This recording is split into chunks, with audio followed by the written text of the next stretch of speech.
Today we're going to personalise this ceramic Christmas tree from Kmart to make it look like this. Let's make this!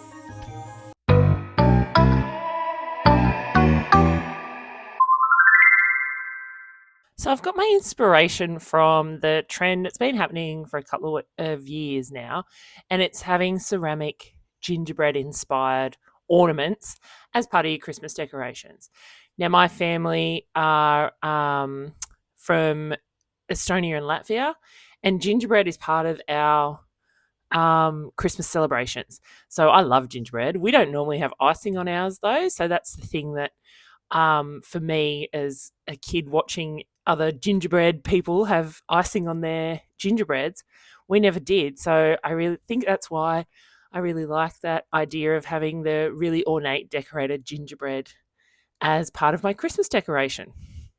So you can see here that there's heaps of different ornaments, heaps of different little figurines and things that you can find all over the internet that can give you some inspiration around that gingerbread theme. Today's project doesn't use a lot of materials. I've got a standard grip mat because I'm going to be using vinyl.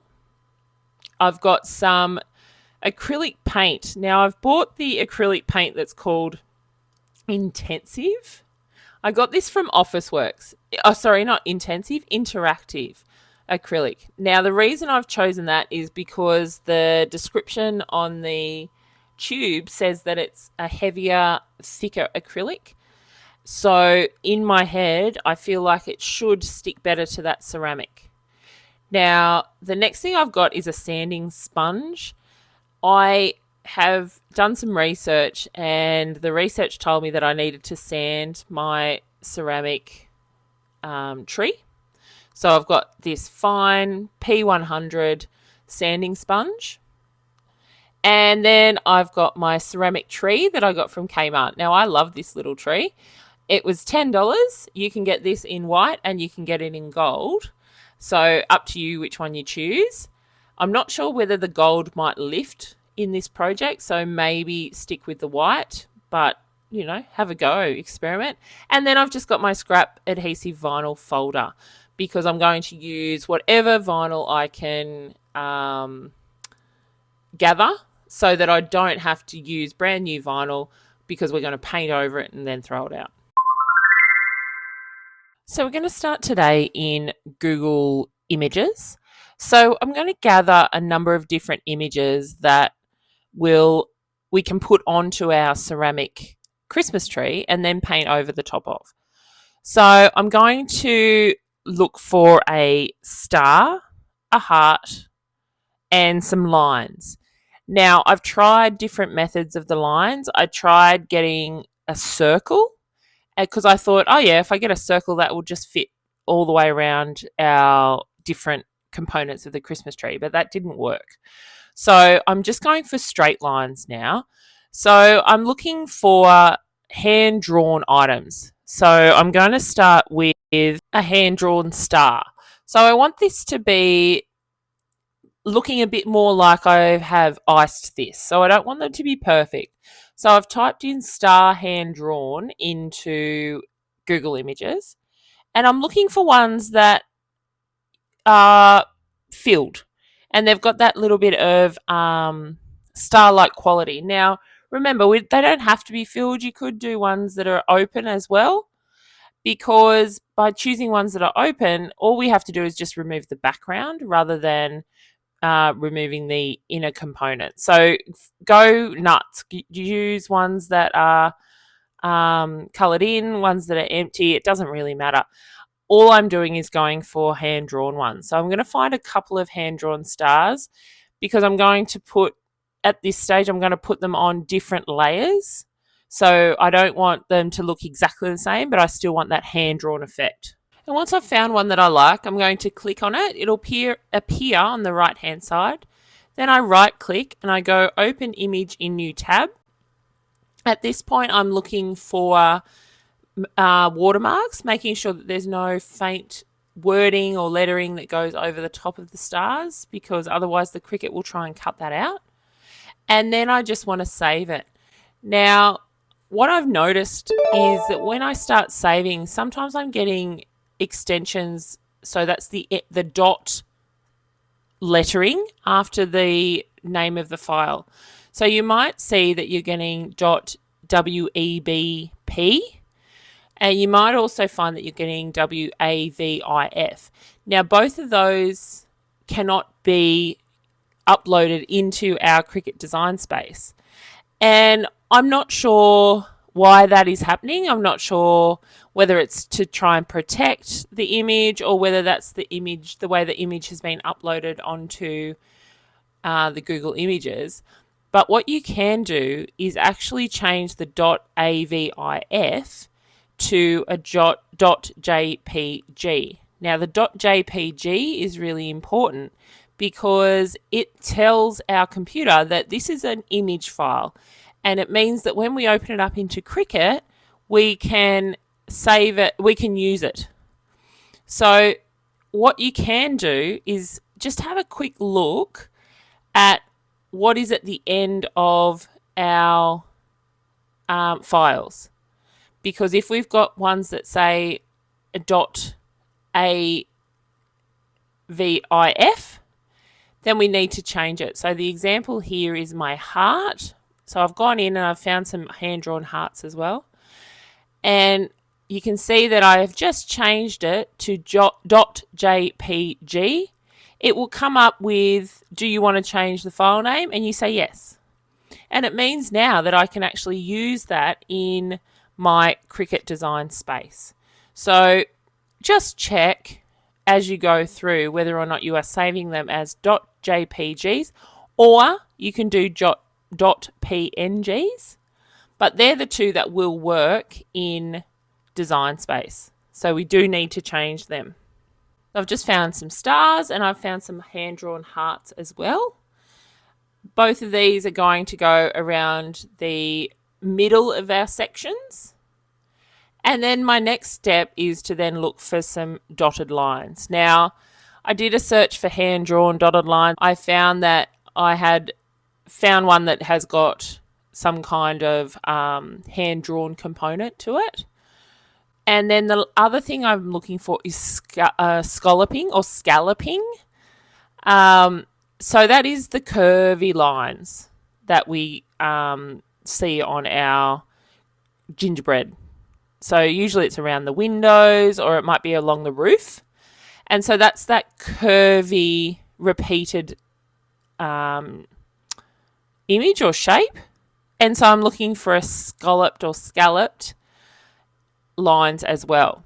And again, I'm going to find ones that I can see are without a watermark that I can't erase.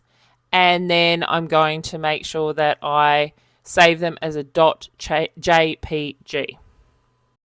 So now that I'm back in design space, I'm going to start uploading. So I've gone to upload and I'm going to start with the dotted line. So you can see here there's heaps and heaps of different dotted lines. So all I've done is, for this one, I have gotten rid of the background that I don't want. And I'm just using my erase tool and I've made it to the 61 size. And I'm just erasing everything apart from that one dotted line that I like. And now I'm going to crop it. And it's just then becomes one file. And you can see there, even though it's a bit fuzzy, when I go to continue and upload, you can see now that it is a dotted line that I can then resize. So I think this bit's going to work, and I can duplicate this a little bit later. So then I'm going to try the same thing with my scalloped edge or scalloped edge. So I want to use a couple of these. So I'm going to try and crop it first and see what happens. So if I crop just they're kind of like waves, you can see now that I can't actually get rid of my background anymore. So you've got to actually get rid of the background first before you crop. So now I can crop just the waves. And then preview single layer, apply and continue. You can see I've got a single layer there of these waves. So I'm going to call it scalloped edge 1 and then upload it. Then I'm going to do the same thing again because I want to also use the one that looks like loops.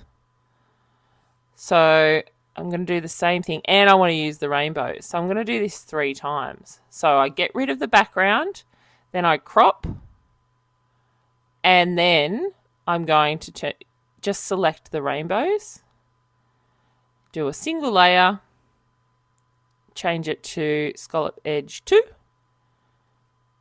and then upload.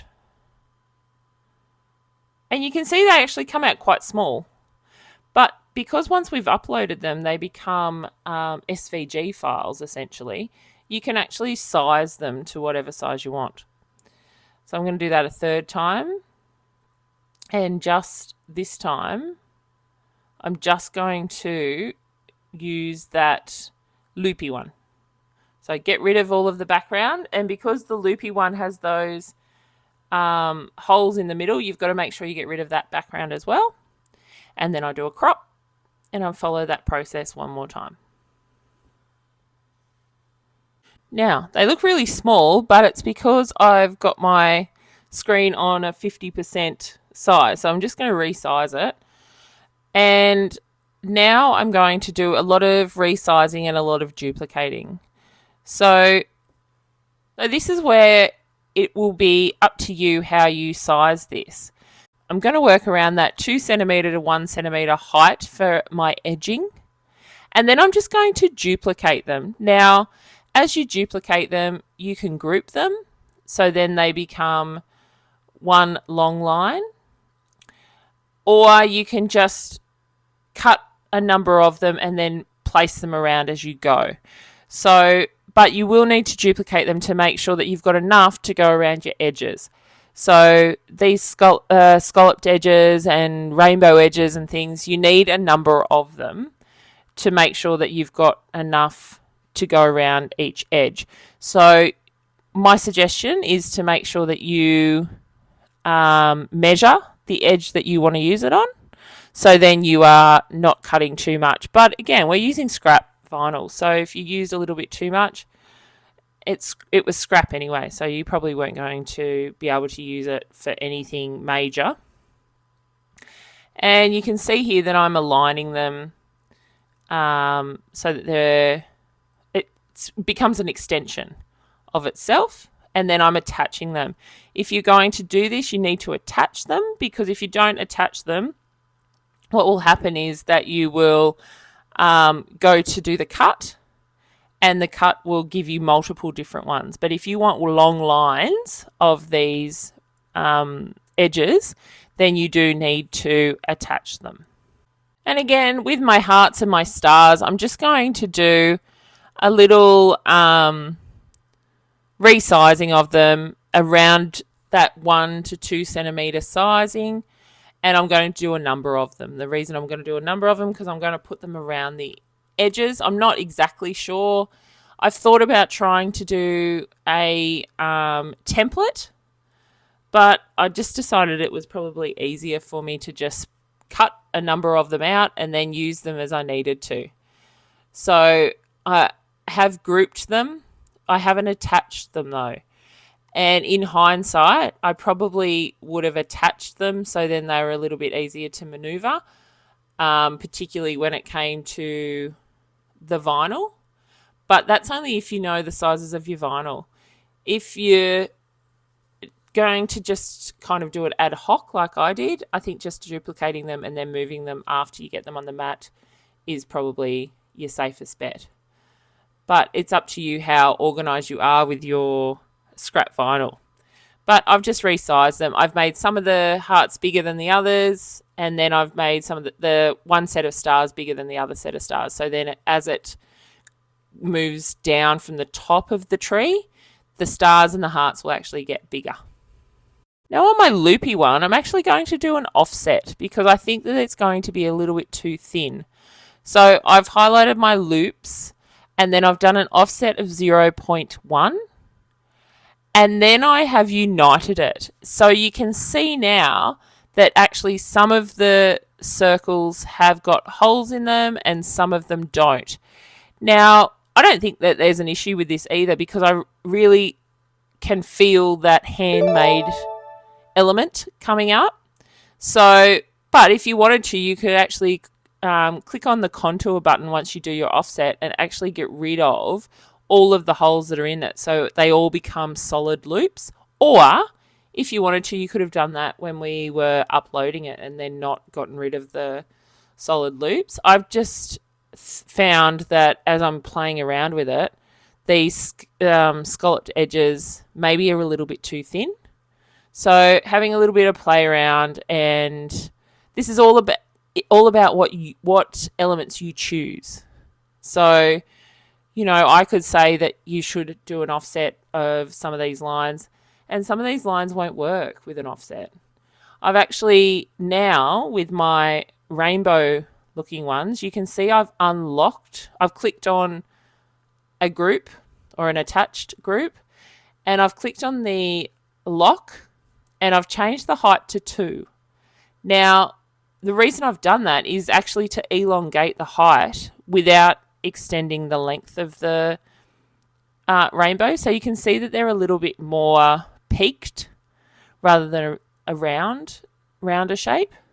And the reason I've done that is just to create a little bit of a different texture, I suppose, or a little bit of different line movement, because all of those scalloped edges kind of have the same shape.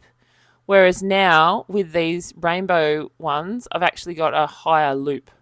So that's just another thing you can play around with. Again, it's up to you, and it's up to how you want your tree to look in the end. I've done the offset on the waves as well, and I think that will work as well. I think maybe they were a little bit too fine, so I've just done an offset on those as well, just to, again, change the thickness of my vinyl. And I don't want it to be too thin, because once we add our paint to it, it may not actually create the contrast that I want if the lines are too thin. So you can do that. You can, again, this is all about playing around and seeing what works best for you.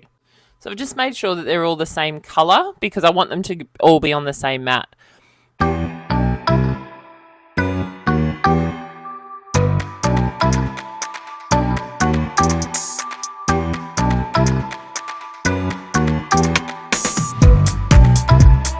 Now, if you don't have the long mat, which is a 61 centimeter mat, you may have to make sure that your lines, so see my dotted lines are actually that 30 odd, 32, 33 centimeter, 36 centimeter length.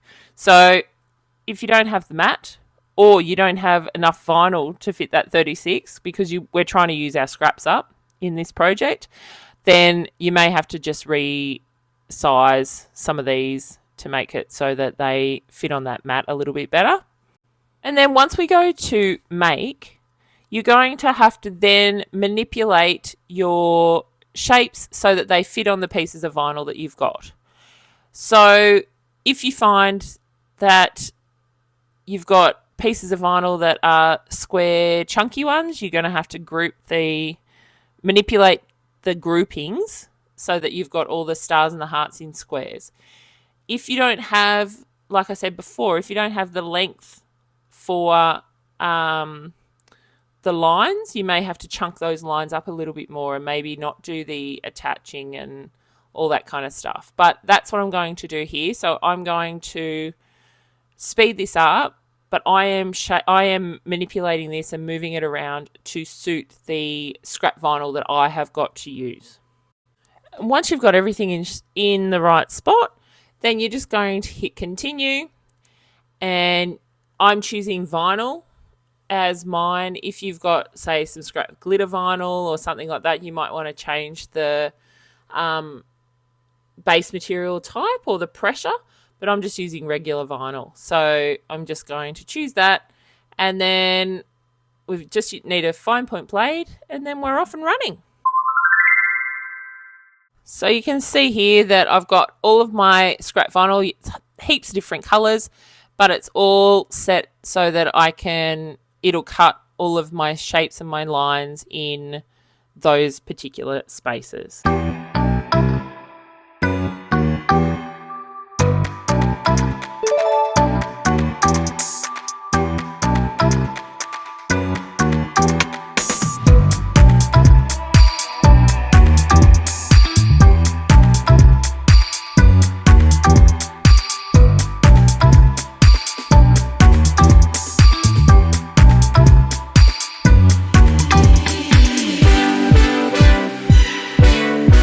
I decided to weed this while it's still stuck to the mat. The reason I've decided to do that is because it's lots of different little shapes, and I've found that if you leave it on the mat, obviously the backing doesn't lift, and it makes it a little bit easier for you to take the outer vinyl off.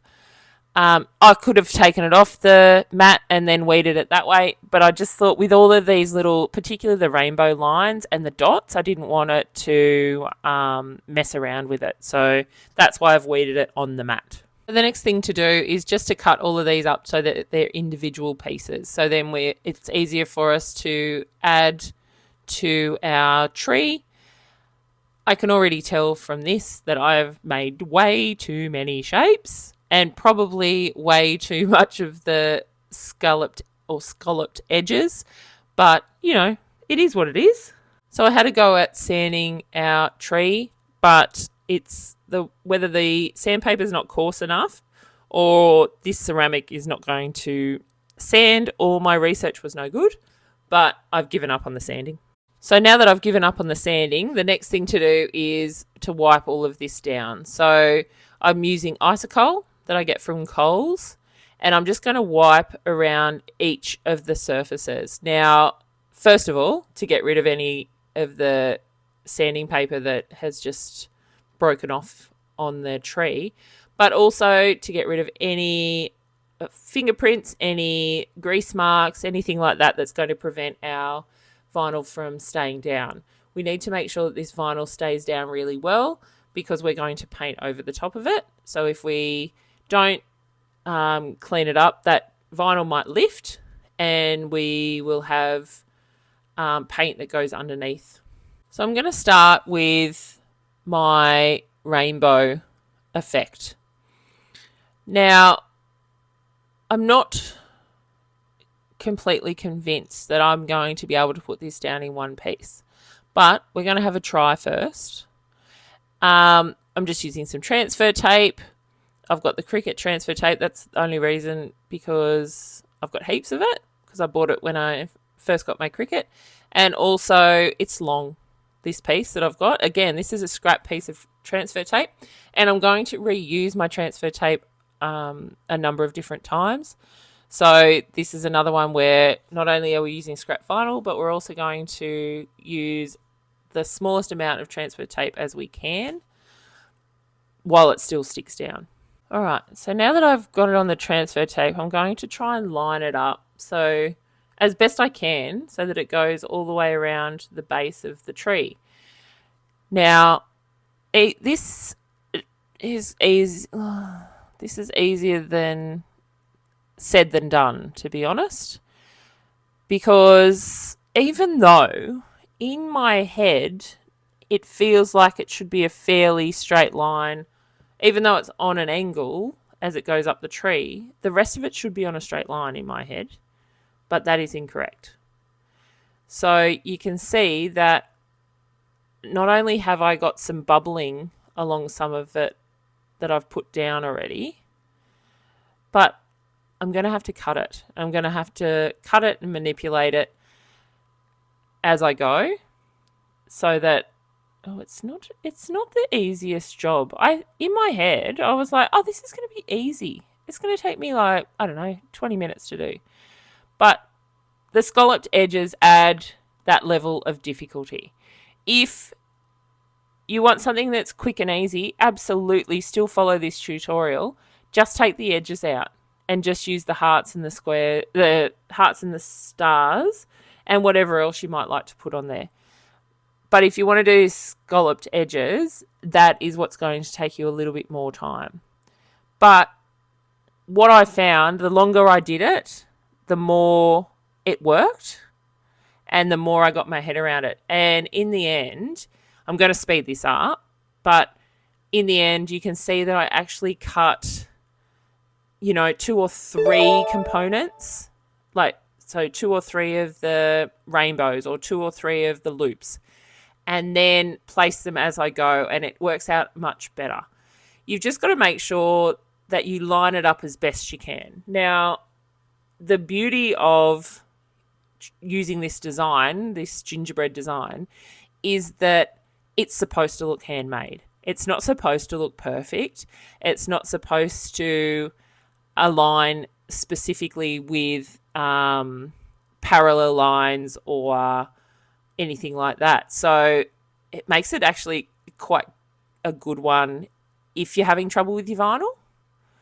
And so just play around with it. But my suggestion is you cut 2 or 3 of those scallops, put it along an edge, and then do the next couple. Be persistent because the outcome is very cool. So I'm just going to speed this up now. You're going to see I'm going to do the scalloped edges, I'm going to do the stars, I'm going to do the hearts, and just place them around.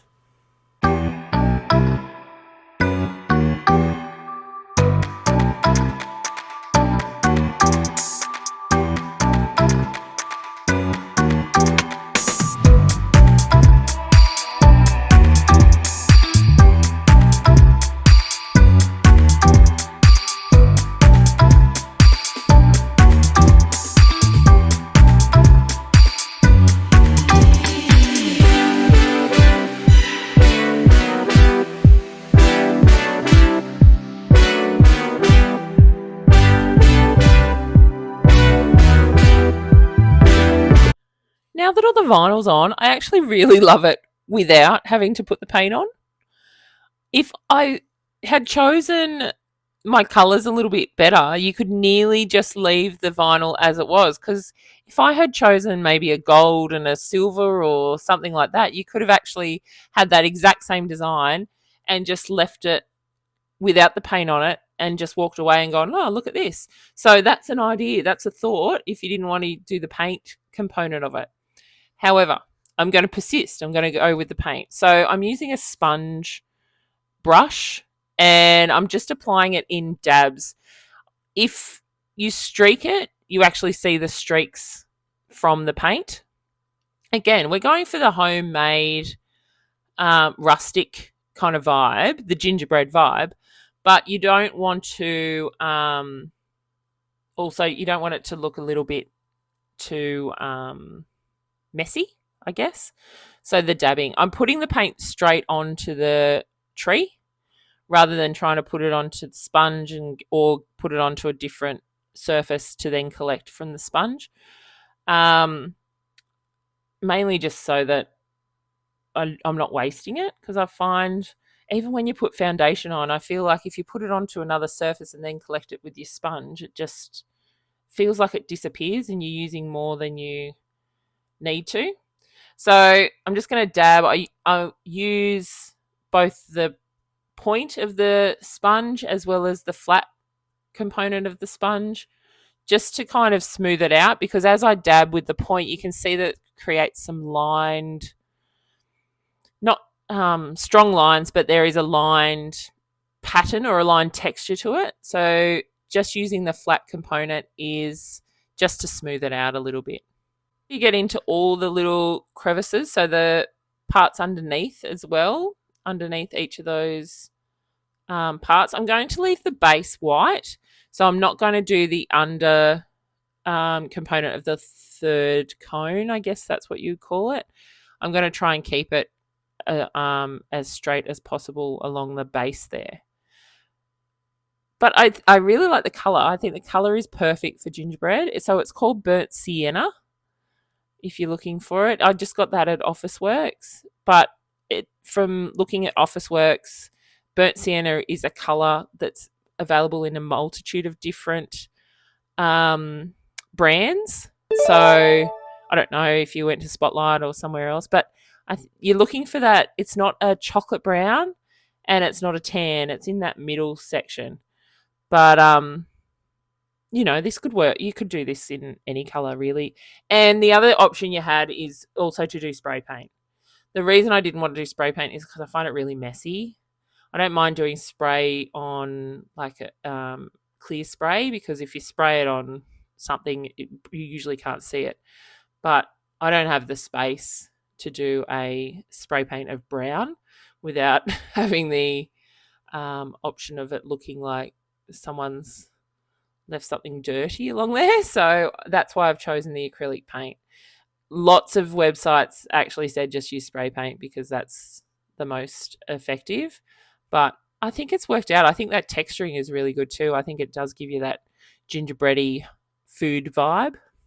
So I've left it to dry not too long. So I think it was about 15 minutes, because the rule of thumb when you're doing masking tape, looks good. Oh, that heart. Anyway, the rule of thumb with doing masking tape when you're painting a house is that you are supposed to remove that masking tape when the paint is still wet so that it doesn't crack as you pull it up. So with that in mind, I thought I would do the same thing with this design as well, and lift that vinyl while it was sticky. I wouldn't say it was wet, but I certainly, if I put my finger on it, the paint would lift. So it's got that sticky vibe. Now this process, I'm just using my weeding tool to remove all of this vinyl. This process needs patience, and this process needs just some delicacy. There's a couple of times where I've pressed too hard with the weeding tool and it slips, because that ceramic obviously is a smooth surface, and so the weeding tool, metal on the ceramic, just slides along. So just be gentle with it. It's weird because you got to be gentle but forceful at the same time. It's a very strange little combination. But look how great it looks. Those lines. And again, it doesn't matter that they're not completely crisp, because we are going for that gingerbread look, that rustic look. But I think that the white and that brown, they just contrast so well. And I think it's going to be a great little experiment. Yeah, I love the stars. Now that the vinyl has been all removed and it's looking fantastic, all I want to do is seal it. So I've just got this matte spray that I got from, I think, Bunnings. So let's give it a shake and a swirl, and let's see what happens when I spray this spray paint on it. Well, isn't this adorable? This looks like the ultimate gingerbread tree. I am loving it. That little bit of matte spray that I've put on it has just given it that little bit of extra touch, and it looks amazing. You could, at this point, you could have added some gold leaf into this. You could, I don't know, add some color to those white bits, but I think that this is perfect on its own. I love the look of it in terms of making sure that it's not completely perfect, but it has some perfection to it and some symmetry and some repetitiveness. I love it. And I'm just obsessed with this. This is going definitely into my Christmas decorations this year. How great does this look with the lights around it and in the Christmas spirit? I think this looks amazing. This is a fantastic project if you want to get into the Christmas spirit. It's a great project if you want to practice your weeding, if you want to try out using your vinyl as a stencil, because it essentially what you've done is you've created your own stencils and then you've painted over the top of it. Like I said, great for beginners, great for experienced people. The experienced crafters or the experienced cricketers could do something so intricate and so amazing on this, and you'd probably branch out and get the spray paint and do it as a spray painted version. But I just think that anyone could do this. You could personalize it. You can change the colouring. You could do whatever you like to this. So get out to Kmart, go and buy one of these trees and decorate it, and let's see what you can come up with. I can't wait to see you next week for our next Christmassy project. Thanks for watching.